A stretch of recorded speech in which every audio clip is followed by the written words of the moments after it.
Transmission treatment RM Auto Care ni adalah salah satu transmission treatment yang berkualiti tinggi dan kita punya teknologi bukan tipu-tipu punya. Korang nampak sekarang ni, ini adalah mesin load test. So hari ni kita nak try letak transmission treatment RM Auto Care ni dekat dalam minyak gearbox. So yang first kita try tanpa letak kita punya transmission treatment, kita tengok dulu macam mana.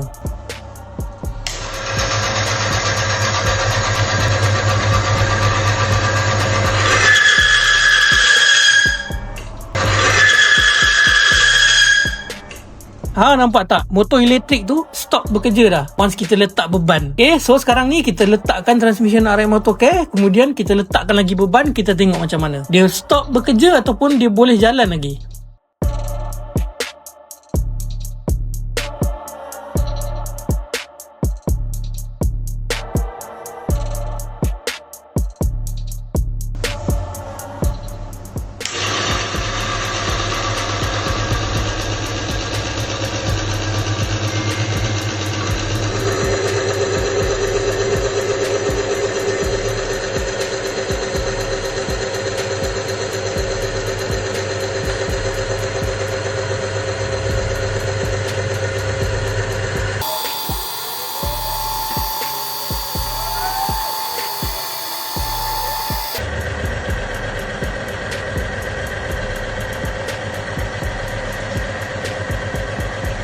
Nampak tak? Selepas kita letak transmission treatment RM Auto Care dekat dalam minyak gearbox ni, kita letak semua beban yang ada, motor elektrik tu tak jam pun.